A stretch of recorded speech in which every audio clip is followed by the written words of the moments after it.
we had our worst year ever, didn't we? You do have to go back to the drawing board just so that you can be more pointy with your strategy. Every business exists to win customers. What value is this business to enable that to happen? Let's take it back a little bit. Capsule marketing. So basically, if you think of a capsule that you have drugs in, it just holds the medicine, and it's a container to distributor. But actually, it's also the perfect analogy of a business model that is an optimal business model, because you're saying if you get seekers and solvers joining into a market and they get value from being inside that capsule, then all you're doing effectively is managing the capsule. And if you look at things like Amazon and eBay and Uber, all these models are basically saying, I don't want any people, I don't want anybody to do anything, I just want to run the capsule. Yeah. And then the seekers and the solvers will build the market and I make the money from managing and owning that space. And you say, well, that's a really, really efficient business model, because actually your running costs are practically nil. Airbnb doesn't own a single piece of real estate, and yet it's the biggest hotelier in the world. Yeah. You know, go figure. It just doesn't make any sense. So business models are a big conversation that we have with people, because people, when they go into business, they don't really kind of bring down to, well, what bit do we make money out of? And that's becoming harder and harder and harder. So this is where BookTribe comes in. We were talking about that, weren't we? Yeah. So I started the BookTribe because I'm like obsessed with reading and books, specifically really cheap, nasty romance novels. That's just like you. I'm not all that proud of it. But I was trying to figure out how I could kind of bring some value. And maybe even build a career out of something that I'm passionate about. And I was actually watching a film that was sort of a romance film. And at the end, one of the characters pitches this idea, and I was just like, I could do that. And so then it kind of turned into this community-based company that is looking to kind of solve just one problem that kind of we see in particularly self-publishing, but just in the book community in general, which is just bringing authors and readers together in a community where they can engage and kind of find opportunities to collaborate with each other. And so I identified that problem. But what I find really interesting is that these kind of self-publishing community who would benefit the most from this kind of engagement, because they don't have marketing teams to do the job for them, they don't have the business know-how, is that, you know, they can access a community of engaged readers. Yeah. And the industry itself is just, it's so unorganized. Like, the traditional publishing industry has so many processes and systems, and there's like a way of doing it. And then in self-publishing, it's the complete opposite. You have loads of individual people trying to make their own little business. And so there's no real continuity to it. So it's been interesting talking about that this morning. And seeing, okay, how do we solve that problem? And yes, it begins with kind of community, and I think we're noticing this more with the stuff that we're doing. You know, we were talking about Vinebird and what they're doing based around community, the UWI, which is a social enterprise that we're running as well. We're doing many different things. This is literally going to go There's a thread to this, because my background, I started in sales and then went into marketing when that was quite cool. You know? So when I started in sales, I was working for British United Shoe Machinery, and I was selling shoe adhesives. And because I was a sales executive, because in the days that on the road that's how it worked.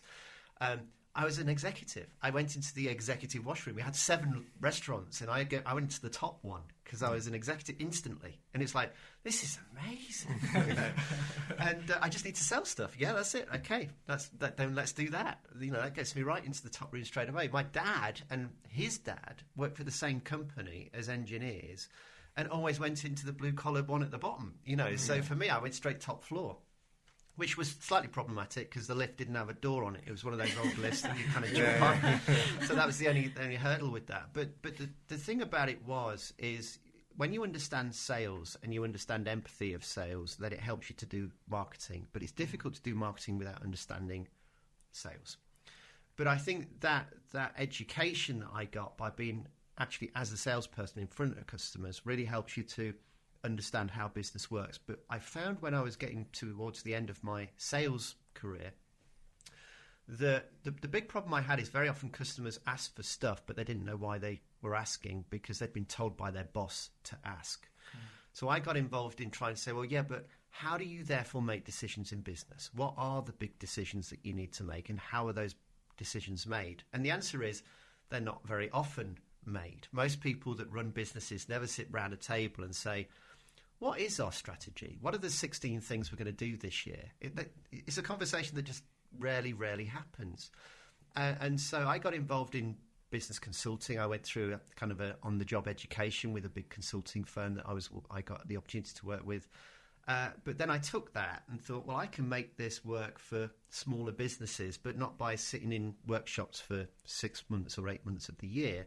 So we consolidated that. I consolidated that in my first business back in 2000 to do effectively the same methods and principles, but to downsize them and simplify them. Because my dad had his own business.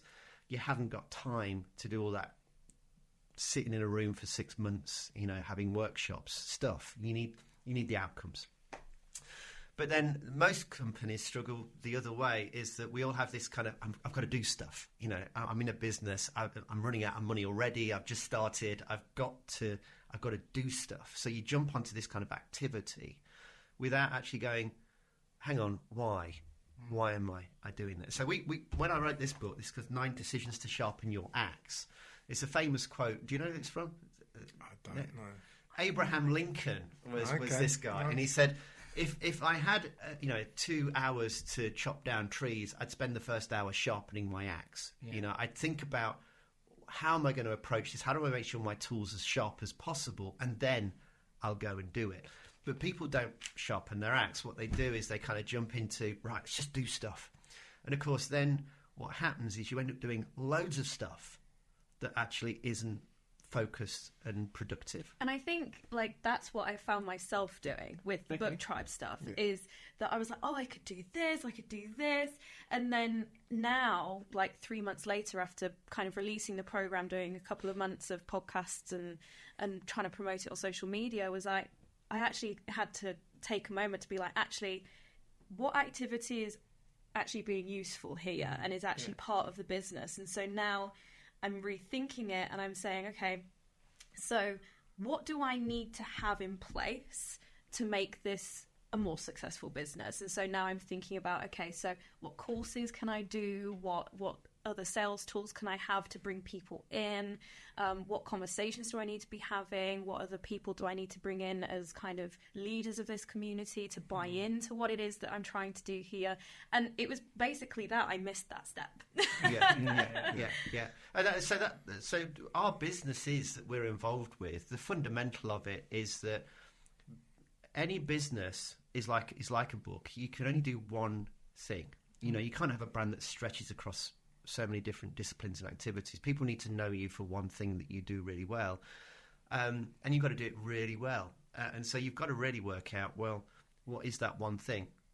What we do is with Newton Day, which is our basically core marketing business, we help people to work out what that one thing is, and then we help them to implement that. Not necessarily all through our own resources, but obviously a lot of time with partners as well. But really, it's about getting that sharpening the axe stuff done so that you've got the right platform to grow and scale in a more efficient way, or at all. Because obviously, if you put all that investment and time and energy into the wrong things or too many activities, you just get diluted and you die a slow, painful death with the money running out. So that's where that comes from. If you want to talk about the UWI though, where that comes in. So That's a really complicated story. I think that's sort of what we do. And then we also, between us, have a number of different businesses that are focused on different things. Yeah, to solve problems, though, isn't it? To solve problems. And that's always where it comes down to is we identify a problem and we're like, oh, we could do that. We might be able to fix that. So, one of the other things with BookTribe that we've spoken about is actually creating a self-publishing platform, because a lot of the problem for self-published authors is the fact that they can't publish their own work. So that's sort of, and I blame you for this, is always I have, and I inherit this from you, is this inherent need to, when I find a problem, to find a way to solve it. You can't blame me wholly for that. I can fully blame you for that one. Oh, seems rather cruel. So yeah, I don't know if that answers your question. Yeah, so the summary of the businesses is we have Newton Day, which is our core business. I work with the team on sort of contracts where basically that's evolved into, could you just run the marketing for us? So I do this kind of virtual CMO stuff for a few businesses. Yeah. And that often is the bigger businesses where we've known them for a long time.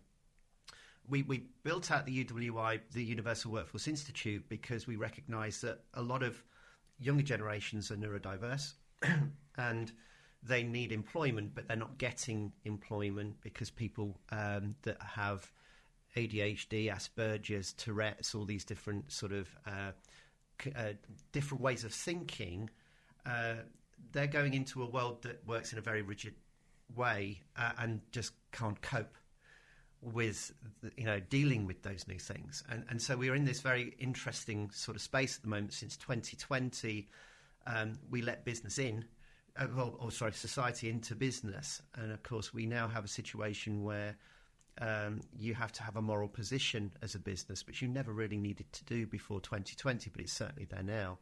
But part of that is a lot of people were suffering from mental health issues, and we're talking about probably 2-3 in 10 people in the workforce or the potential workforce that are neurodiverse in one form or another, and they're really struggling to get into the job market. And if we don't fix that, then with all of the new technologies that are coming in, employers are not going to have people to employ, and we're going to have a whole generation of people sitting there playing games on their beds, waiting for the first job to happen. So that's why we set up the Universal Workforce Institute as a social enterprise to try and fix that by bringing the seekers and the solvers together and building another one of these markets. And it's also been a really interesting exercise for us to really look at this kind of community element, this community of interest, and how that can help to, I don't know, kind of move the dial on certain things. So that is obviously a seeker-solver market where you have people who are in organisations or organisations that are looking to solve a talent problem. They want to access more neurodivergent talent. They want to access more women. But there's a lot more that goes around that. Is, we start talking about leadership. We start talking about culture. And we as individuals cannot, we cannot be experts in everything. And so there is a market or a group of people that are already doing work around this. They already have the solutions to the problems. Yeah. So our role isn't to provide all of the answers, it's to connect them with the people who have the answers. So we have kind of the organisations, the organisational leaders that are looking to make those changes, and then we're connecting them within the community to the community of people who can help to solve their problem.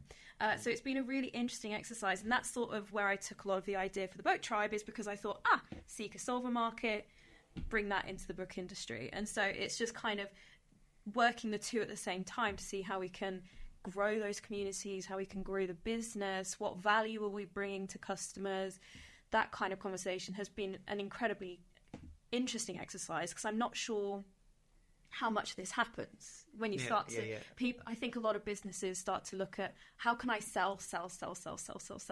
And actually there's a much broader scope where you're starting to say, okay, so what other channels can I use? Is it a partner channel that I can use? Is it a community of interest that I can tap into? How else can I go about building and selling my product or my business? We better let these guys ask a question. We've just chatted. This is great. I'm scared to dumb this down, but I'm going to. So obviously one of the key drivers is community, building community. Why is that in essence? Is it a belief that it makes businesses more successful? Is it because it earns businesses more money? Is it because it's actually easiest once you've got the foundations in place? Well, what is it? That's a really good question. And actually we hit on this partly because of the work we were doing, again, following our nose and solving these problems. But I think we had our worst year ever, didn't we? I think it was last year, last February was a real month for us, where a lot of our clients kind of said, "Oh, we want to stop now because we've got this new AI stuff. We don't know what the possibilities are with it. We want to have a play." And all of a sudden, our marketing clients, and it was always a kind of, well, it's not you, it's us. But it's still dried up the money that we were getting. So we had a hugely bad month in February last year. And what we recognised then is, and we've been seeing it for some time, that a lot of the strategies we'd been implementing for marketing were no longer working.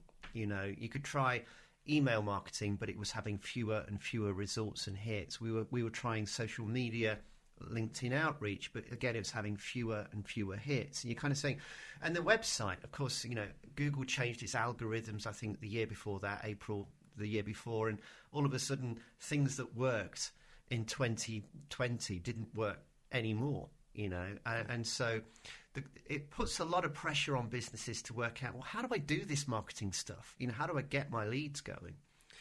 And when we looked into communities, what we realized is a lot of businesses, as Erica says, they want to sell, they want to pitch, they want a platform to pitch their product and move forward.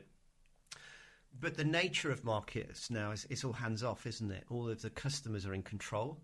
If they don't want to talk to you, they ain't going to talk to you. Yeah. If they don't want to read the emails, it goes straight into spam. If they don't want to pick up the phone, I mean, I'm one of the worst culprits. All of my emails gets put into spam. I never read anything that comes in unless it's from somebody I already know. And then I've got my phone, and if somebody phones me and I don't know who they are, I don't answer the phone. It goes on to voicemail. Yeah. So basically, I am fully protected from people that I don't really listen to go onto Facebook and stuff. So, but even LinkedIn, I get messages all the time through LinkedIn, and I'm like, I'm not interested. Like, yeah. So you see, you've kind of got this defense mechanism as a customer.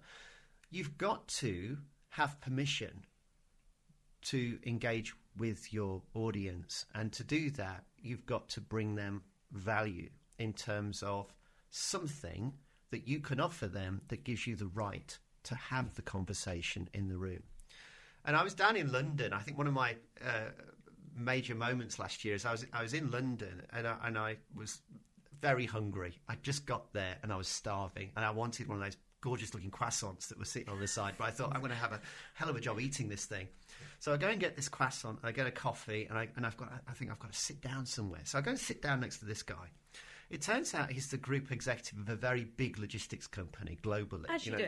Yeah. As you do. Yeah. But anyway, I just sit down and I said, would you mind if I share your table? Because I need to perch somewhere to eat this. He said, yeah, not a problem. So we sat down, and then a very big Scottish guy turns up, and he immediately starts into this guy pitching. I mean, the guy's completely defenceless. He's literally there with his coffee and his croissant as well, thinking, whoa, where's this coming from? And this guy's going, the sales guy's going, oh, we work with businesses like you. Oh, yeah, I'm sure we've done business. And this guy doesn't know where to turn. I was going to say the same thing.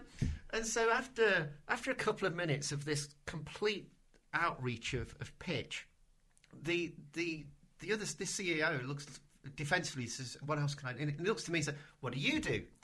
Beautiful out. He doesn't have to listen to this guy. He pulls this guy into the conversation. Anyway, we get into a conversation. We're talking for about an hour, about what I do, what he does. I didn't have to pitch. Yeah. I was already in the room. I was already somebody that was in the room. I was in the same industry. I was talking about the same subjects, and I was interested in the subject, because we share a common interest in that subject. Mm-hmm. So if you have a common interest with your audience, that's the community. And if you can actually get inside that community, then you have the right to sell. You don't have to pitch. You just get asked by that audience, well, how can you help me? And you tell them how you can help. So we realised through that this is the next frontier in terms of marketing, is the world is evolving communities online. they are naturally coming together. And as they naturally form together, they need somewhere to meet. They need somewhere to join that's more specific. And if you are selling to that audience, you want to be in that room. But as Erica says, when you're doing this stuff, it's not easy. You've got to work out, well, this is a new set of rules here. We've got to work out, how do you build a community around your topic? So if we talk about search engine optimization, where's the community for that? Who is the audience for that? And where do they hang out? And how do you turn that into gaining permission to gain into that? So we've been learning heavily, an awful lot, and still learning. It's interesting to kind of introduce this idea to people because they don't really know what it means. And I think when we talk about community, it is interest-based. And so when businesses are asked kind of what kind of areas can you tap into, I don't think they really realise it, because when a lot of companies, and maybe this is more specifically like technology companies, someone who has a product and they're like, oh, this product's great because this is loads of features and you can do this, and this. It's not actually, and it goes back to the problem that you're trying to solve. And I don't think enough people go back to that core problem. We do that. So Brennan and I, we lecture at Warwick Uni. And one of the things that we always open with is exactly that, just like holding up the phone and saying, what is a phone? And everyone gives you the answers of like what it is, but not what it enables. It's that value-based thing. So you're talking essentially in the community, it's a value exchange, right? Like, to enter that community, you have to exchange some kind of value. Then over time, you'll get into that community. Yeah. Sounds great in theory. What does that look like in reality? Like, pick any company.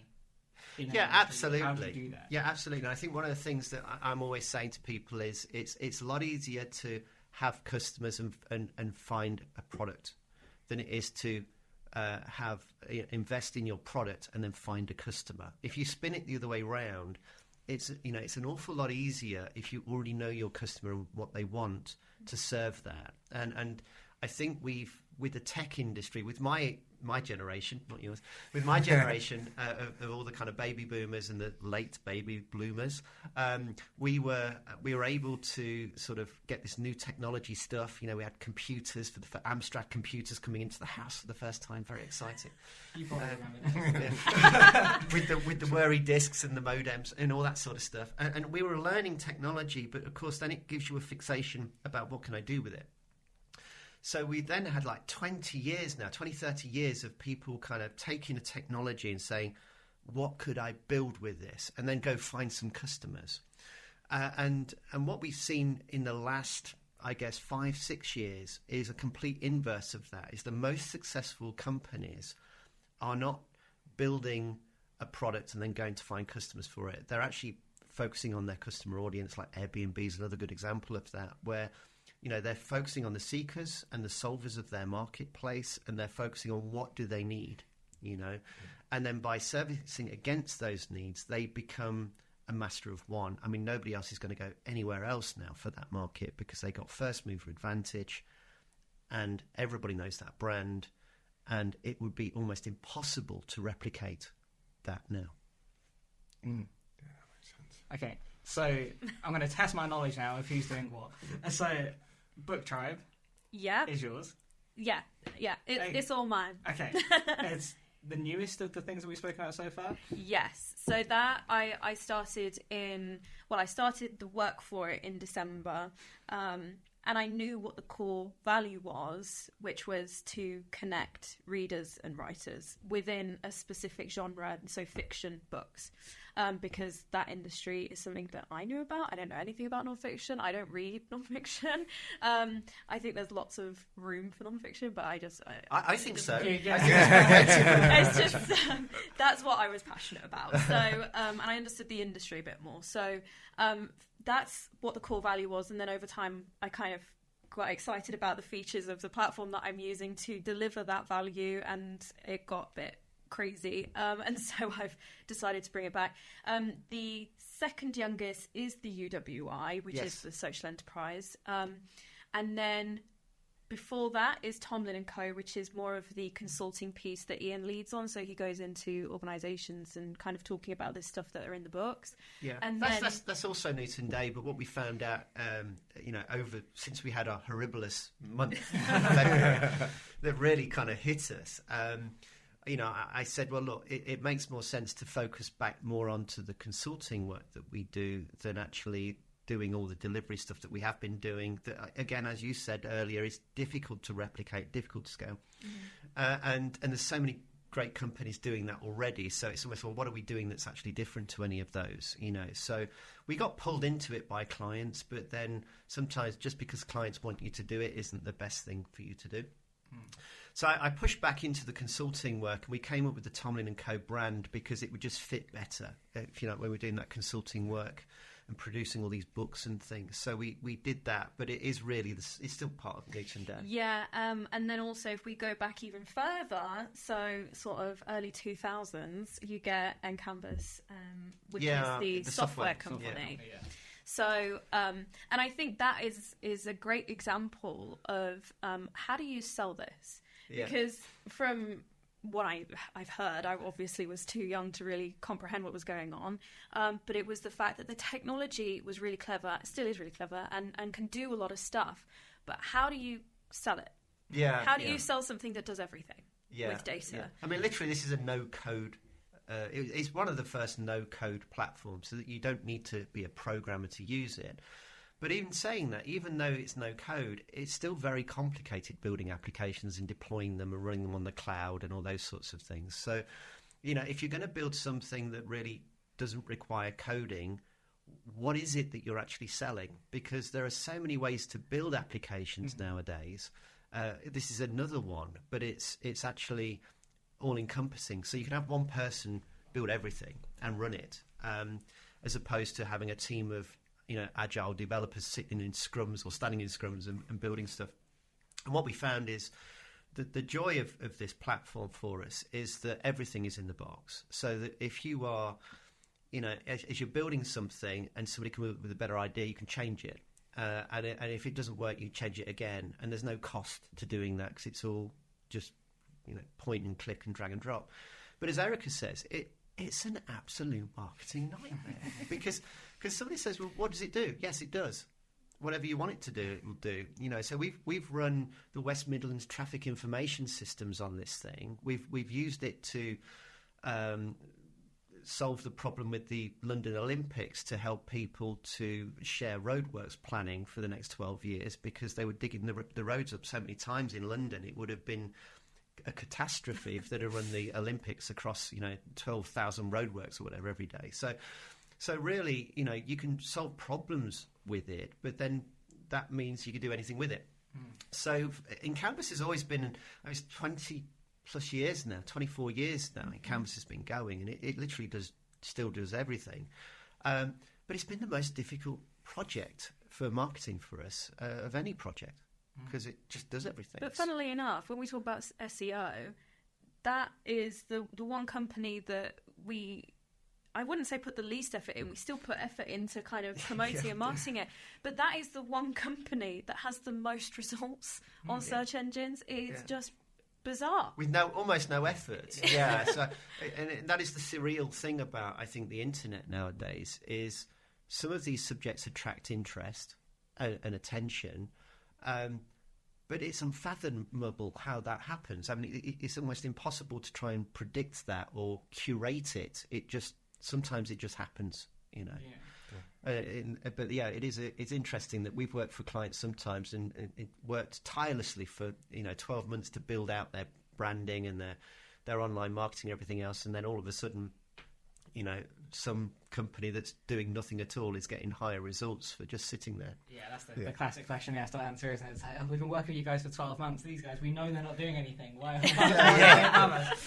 So, to me, this kind of, again, in my mind, trying to simplify it so I truly understand it. It's almost like you go away and try and find focal points of businesses that they can use to attract and engage with a community. A bit like a football team, like Liverpool or something like that. that tribalism, like, okay, it's got a purpose, I stand for that purpose. That's that one. There's a book for that. There's a book for that. Forget funnels, build bridges. So really what this is talking about is that, but it's actually about recognising that every business essentially, I mean, Peter Drucker, one of the consultants of old, he used to say he had 5 tests for a business to make, what makes them successful, what do you need to know. But essentially he said every business exists to win customers, to make customers. So you've got to say, well, what value is this business to enable that to happen, that transaction to happen? And yet, again, in a boardroom, how often do people sit around and say, well, what is our customer value? How do we define our value? And where is it in the business model that we operate? Because there are so many ways in business models to make money now. There are companies that don't actually charge for anything, still sell on advertising. There are companies that have huge clicks to cash opportunities, but don't seem to cash in on them. But they still make money on the back. So you can make money out of metadata, meta information that you're gathering in a community. There's loads of ways to do it. So you've got to work out what is our customer value, and then from a marketing perspective, how do we project that into our buying audience?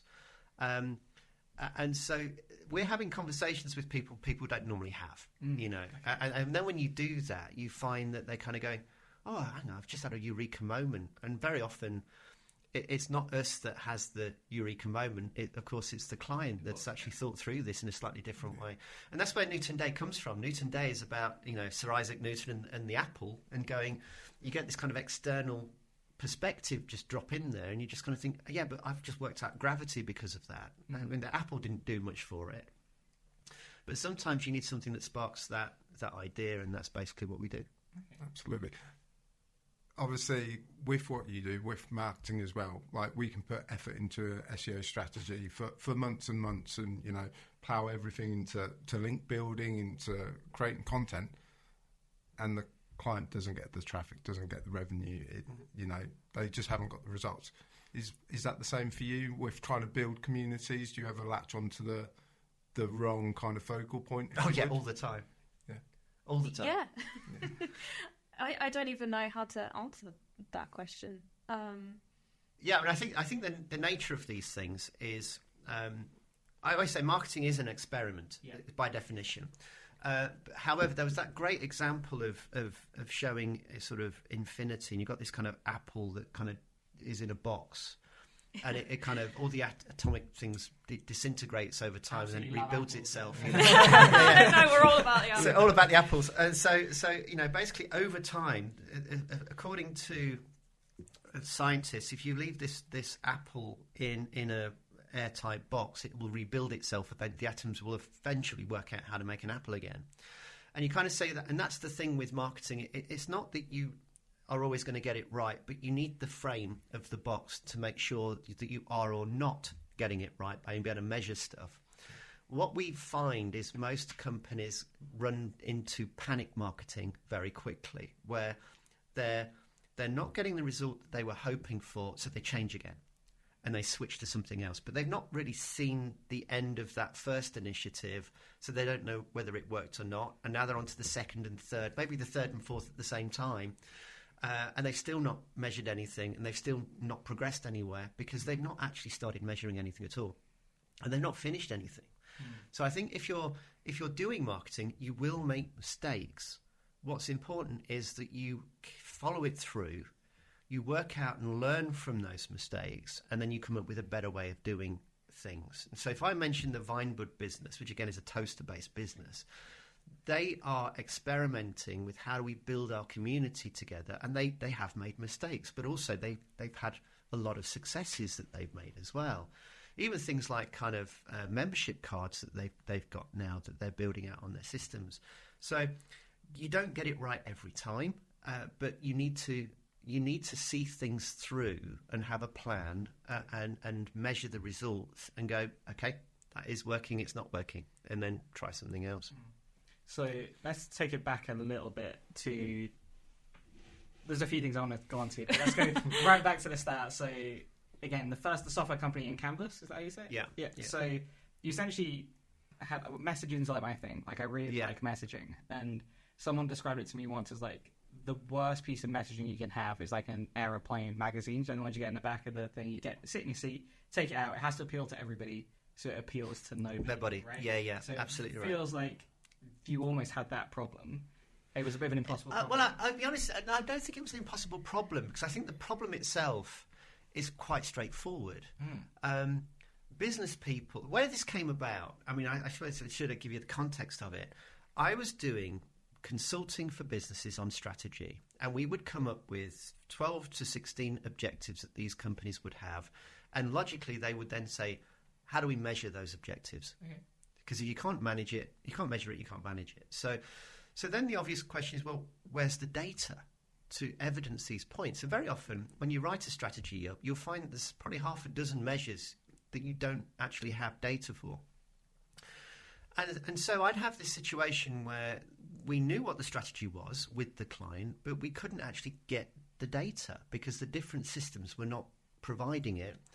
And then as soon as you go to the IT department, the world stops. You know, it's like, well, 6 months from now, we might be able to get the data from the surface from that system, and then another 12 months of development. And so call me in a year and a half, Ian, and we'll start up again. You're just thinking, well, we can't work that way. That's not the time clock of a digital business. So what we recognised is you need to be able to bring the data together from where it is. You need to be able to build a new application to present and manage it and use it. And also, as you build these, as you learn from these objectives, what you find is you've got new processes, and those processes need new automations, you know, to serve it. So as you're doing it, you're saying, well, actually, so I need this Lego brick technology where I can use something like Microsoft Word, but I can just pull in the data, bring it together, reuse it, deploy a new application, and I don't want to have to have a whole team of people to help me to do that. So really, the problem statement for encanvas is straightforward. A business needs to run on data. If it can't access the data that it's invested in, it's a no-show. But as you say, the challenge with that is that the perception about software is that every bit of software is different, and actually, fundamentally, it's not. It's a database. You know, is essentially where everything starts, and then from that database, you have forms to serve and receive that information, and then you've got a portal or an app. It's not that complicated. We've made it complicated. And I think what I've learned, the biggest lesson I've learned from business through my life, is that we build our logic and our understanding of the world based on what came previously, and that frames the lens that we look out on. But if you didn't have that learning, if you were literally a child of 10 and you just kind of jumped out into the world and just did this for the first time without any of that knowledge, you'd think about it a completely different way. And so encanvas was looking at this in a completely different way, but then we hit the world of business that says, but it doesn't work that way. You know, I have a chief information officer, he's going to talk to you and have his team of people build this software. And we're kind of going, yeah, but we don't need it. I've got one guy and he could build the whole lot for you. Why do you need the whole team? Oh, because we have scrums. Why do you need a scrum? He's got one guy, you know. And so poor old Andy, the guy that built this stuff, who lives in Oxford, but he's a reasonably local lad, and you know, he's probably top 10 in the world when it comes to computing, and I could throw him at any of these problems and he'd go, yeah, sure, yeah, we could make it do that. And but again, because of the societal understanding of how software works, that's what you're competing against. And I think on SEO, when we look at the world of online marketing, it's very difficult to sell to an audience that doesn't know the knowledge that you have that's going to help them to look at that problem in a completely different way. And that's precisely what my issue is with BookTribe, is that you kind of have these two different audiences who don't understand what the community we're trying to build is capable of doing and how they themselves can get value out of it. And it is such a challenge when it comes to the marketing side as well, because you are, and this is the same with the UWI, is you're trying to attract two different audiences. Yeah. And exactly so right. You're just like, okay, how do I approach two different audiences? And the same with sort of staffing companies as well. So we have the talent that they're trying to recruit into the talent gaps that they're trying to fill for companies. They have double audiences. It becomes very complicated. And it can be hair pulling out, kind of stressful, because you're just like, why can't they just get it? Why can't they just understand that this is what it does? So that I've experienced that problem and still undergoing that problem currently. So do you try and speak to them both at the same time? So we do a lot of work with recruitment companies who have that exact problem, right? They need both employers and employees. And we very much at the moment always going with, we will do both, but pick one right now. We'll see if we can nail that part and then move on to the next. Do you take that approach, or do you try and address both at the same time? It's difficult. If I look at the BookTribe, it's a bit of a what comes first, chicken and the egg situation with these communities. It's just like, who do I need to bring in first? That's then going to bring more value to the community. And one of the things that I've been looking at with the BookTribe is actually looking at the authors, because readers, there are thousands of readers. And there are already things that they can do, sort of book clubs, and those things already exist. But for authors, there is a need and a desire for a lot of them to see how they can either sell more books or learn how to write a better book, or and by giving them more attention first. So now I've started a podcast, which is interviewing people who are either authors themselves and have seen some level of success, or people who are providing services to authors, interviewing them about kind of the secret sauce of what it takes to be a modern day author, to then draw in that crowd. But even then it's difficult because it's such a competitive market. There are already podcasts that are talking about the very same thing. But it's just the beginning, and as I say, the BookTribe is only a couple months old, so I'm not expecting instant results.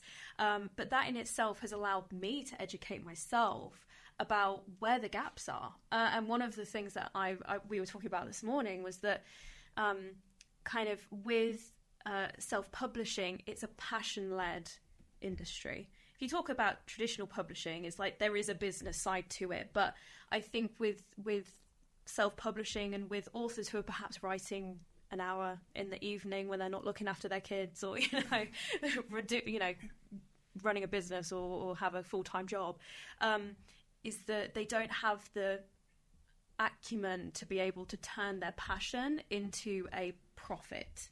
And so I'm looking at now, how do we bring the stuff that we're doing in the business side and the strategy side to help support and create a foundation for people who are looking to. So it's been really interesting to, look at one market first to then bring them in, because I see them as like the linchpin to this. But I still need readers, because the value of the platform is I'm connecting the two. So, and I think the thing with community that we found with the UWI and with the BookTribe is that you kind of need to make a lot free to begin with. I know that there are strategies around, I don't need to offer a freemium to this community and those kinds of things. But I think the reality of it is, if people don't understand what the community is trying to do, what the overall purpose is, and they can't see it, and you have that paywall, they're not going to give it a go. It's just, they're going to be like, well, this is fine for me now. Like, this is good enough. And it's like, well, yes, but this can really, either let you access more authors, or, let you meet with experts in workforce strategy, whatever it is. It's So with the BookTribe then, so what is the revenue model? Like, how will you make money there? Membership. So it's a membership community. And this is where I'm going back to the drawing board. Is to begin with, I was like, I'm just going to make it all paid membership because people are going to get it. They don't. And so, and it's going back to that core value. It's saying, what is it that I'm selling here? And the thing that I'm selling is connecting the authors and the readers. So the reader-only communities, completely free. The author-only communities, completely free. The bit that they're paying for through membership, whether they're an ARC reader or a beta reader, whether they're an author that's going through the pro version, which is where they get resources and tips and guidance and that kind of thing to boost their business. That's the bit that they're paying for. Okay. Yeah. So it's reducing how much they can pay for, but they can see more. Yeah, and if they can start to see the value in it, then the thing is about creating a community first. And so kind of going back to those pricing models, if there's not a level that's not free and people can't see what it's doing, then Yeah. I think on that with community as well, especially with something like BookTribe, it's getting the community to engage as well, because Absolutely. I heard a stat about like Reddit, like for every 100 people that go onto Reddit or something in the early days, only 2 or 3 people actually contributed to the posts and contributed. Yeah. How do you actually build that engagement with the community? Yeah, well, there's a methodology we came up with last year called a gift reward strategy. So the logic is, if you've got your customer value, if you're going to attract an audience, you have to gift some of that value. So you've got to work out what the gift is that's going to be useful enough for somebody to want to be prepared to invest in that community, even the smallest way, and just to register to do that. I mean, a lot of software companies, they say, we just need to get demos booked, but actually getting somebody to be prepared to spend time even to look at your software nowadays is a challenge, you know. So you've got to work out what your gift is, but then you've also got to work out how you're going to further reward those individuals as customers, but also to reward your own business for putting the effort in to do it. So if I write these books, if I'm saying that's my gift, well, where's my reward? How do I actually work out, where do I get something from gifting that? Now, of course, I might get it through goodwill, because people think, well, if you know something about, you know, from what he's writing this book, you must know something about it, so I might get consulting gigs out of it, you know. So, but I think you've got to work out in your business, first of all, what is our customer value, and then what are we prepared to gift as part of that value, and then what reward are we going to use from both sides to motivate that audience to go and take the next step of investing in that, and obviously giving some revenue back, but also therefore for the company, what is the nature of that reward that we're looking for? So in the case of, we're talking about sort of, again, courses and things, weren't we, for BookTribe? Yeah, so I kind of mentioned before that, you know, now I'm looking at how we can take the stuff that we're doing with sort of Newton Day, Tomlin Co, and bringing that into that what's it called, intellectual property into the book industry, which is made up of people that are not experts in business, making that relatable. So that is kind of going to manifest itself, I think, in a book. So I'm in the process of kind of figuring out how I then lay that out and present that within a book. And from that book, have a course. Now, the technology that I have for the community platform allows us to run courses and put paywalls in for that particular course. So from the book, it's saying, if you want more, join the course, join the community of people. And from there, they're into the BookTribe. So it's creating that little bit of gift or value before they then get into the community. It's trying to solve a problem that they have to then lead them into what the community is. And of course, if you look at the marketing of that, the marketing is becoming invisible because it's part of that customer journey. You know, if you're doing a podcast that brings people to your community, and then by doing that, they find out about the book, and because of that, they invest in the book. You know, you've got a gift, you've got a reward. But the marketing itself, or is the marketing the bit for the podcast, or is it the bit where you're actually marketing the solution from that podcast to persuade them to buy a book? I mean, I think the nature, therefore, is we used to have this idea that you kind of have to throw targets at, you know, people are targets, you have to throw darts at them, and that's kind of how you get your business. And that's what this was talking about with forget funnels, build bridges. You know, we're saying you're not going to get a pipeline of customers. That's just not how it works anymore. You've got to be on the inside track, build the relationships and the trust, have them see your value, gift them some of it, and then make sure you've thought about what that next step of reward is going to be to actually bring them into a value model. And I don't think it matters what industry you're in. We are moving into that into that space. Absolutely.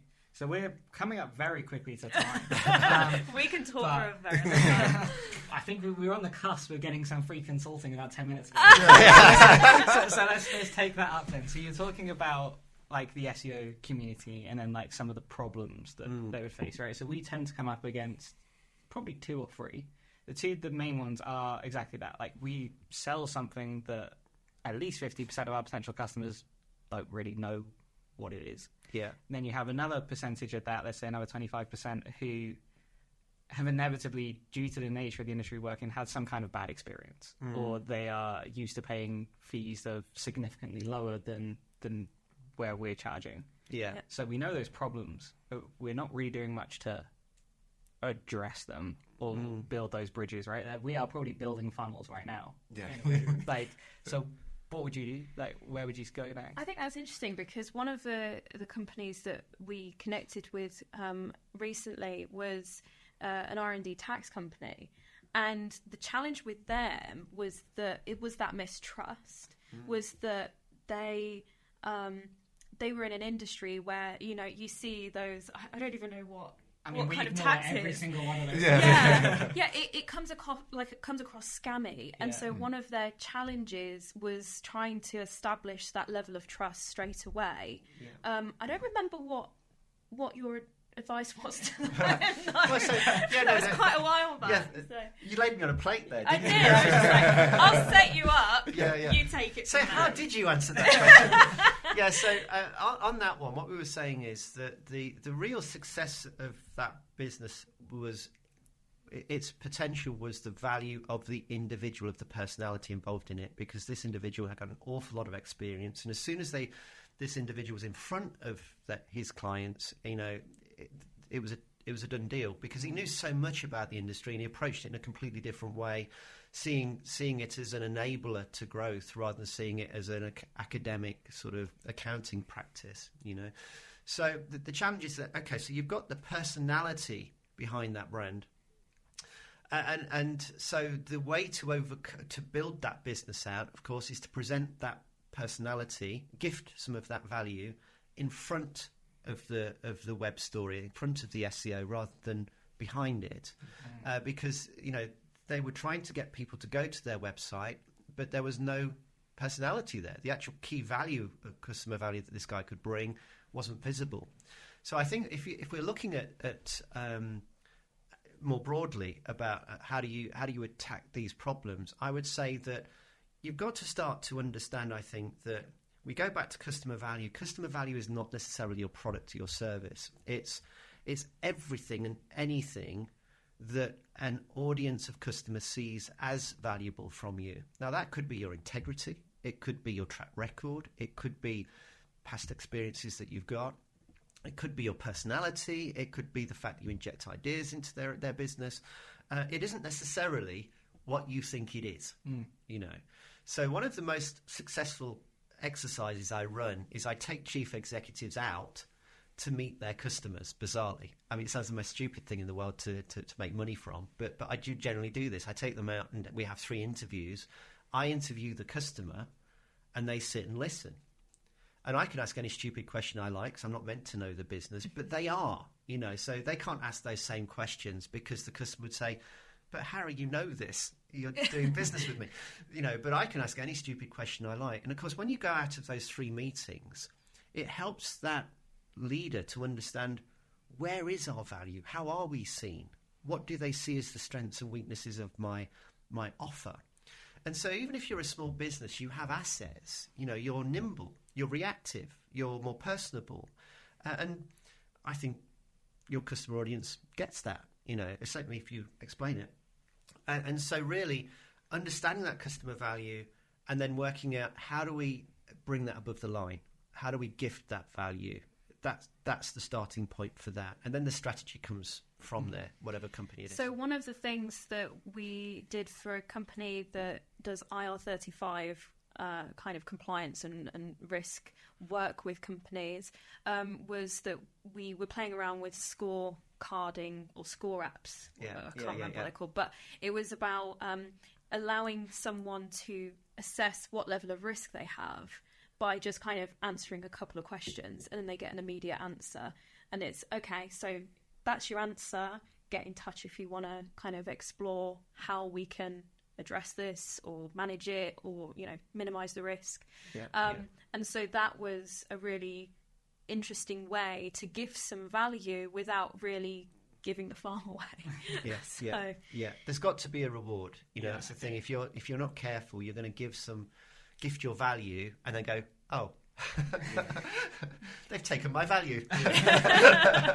Because we saw that type of thing. Many SEO agencies will offer a free SEO audit, or, you know, it might just be a checklist of, oh, these are the opportunities that you've got, and we could never see the next step in that process. Where that was the gift to clients, but what was the actual? Yeah, but I see that a lot. I see people giving stuff away. That when you're giving stuff away, first of all, I don't think people see it as valuable because you've just given it away. I think that's the first thing. But I think secondly as well, it's not actually helping the client to understand how you actually solve their problem with this, because people don't wake up in the morning as a business leader and go, oh, I need to buy SEO. That actually is not the problem, is it? You know, the problem is, how do I get more sales leads? How do I get more interest in what I'm doing? And I think, therefore, you have to answer that question in your gift, not necessarily answer have it for free and see if you like it, because I think the reality is, as well, for most consulting and advisory and service businesses, you probably can't give them a great result in the first month or 2 months. You need to get to understand what they're trying to do. You need to get into the head of them. I always say to the customers that we work with, I can't do my job as a marketeer unless I understand your business and your business model and your customers better than you do. Because it's my job to know how to understand that audience and how to communicate with that audience and how to tell that story. My client does not know those things, doesn't know how to do those things normally. It's very, very rare where we go through a kind of a first 3-month exercise with somebody and they say, God, that's what I was trying to say all this time. I just couldn't put it into words. And very often it's because they're trying to do the words that they think people will want to hear rather than actually expressing where their value is, you know. It's a reversal. So I think, you know, the summary of all of this, and hopefully it's a bit of a takeaway, is start by sharpening your axe. Start by understanding your customer, not your product, but your customer.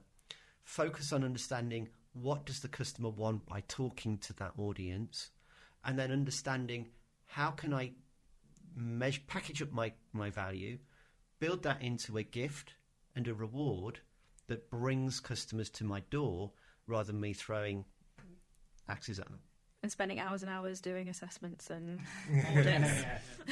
Perfect. I think that pretty much brings us to one thing on the record, so I can hold Erica to this, which is, so around December time, I believe that BookTribe will be about a year old. Yes. Will you come back on and talk us through that year's journey? Absolutely. And by that point, we'll know if I've failed.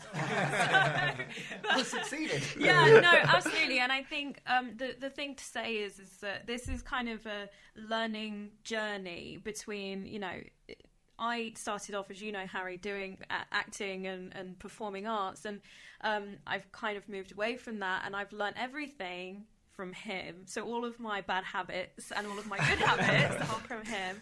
And I'm also still going on my journey of how do I start and run my own business. And I constantly come back because I do forget things. And I think it's natural for anyone starting a business to get really excited about it. And it's great, but you do have to, and it's something that I'm going through now, go back to the drawing board just so that you can be more specific, more targeted and more pointy with your strategy. So, yeah. Great stuff. Thanks for having us on. All right. It's been wonderful. Thanks very much. Cheers. That's it. That's the pod. All good. Thank you very much. Guys, that was incredible. We didn't even need to talk. I know, it just went straight into it. I like it. Yeah, loved it. Yeah, we talk a lot. We did talk a lot.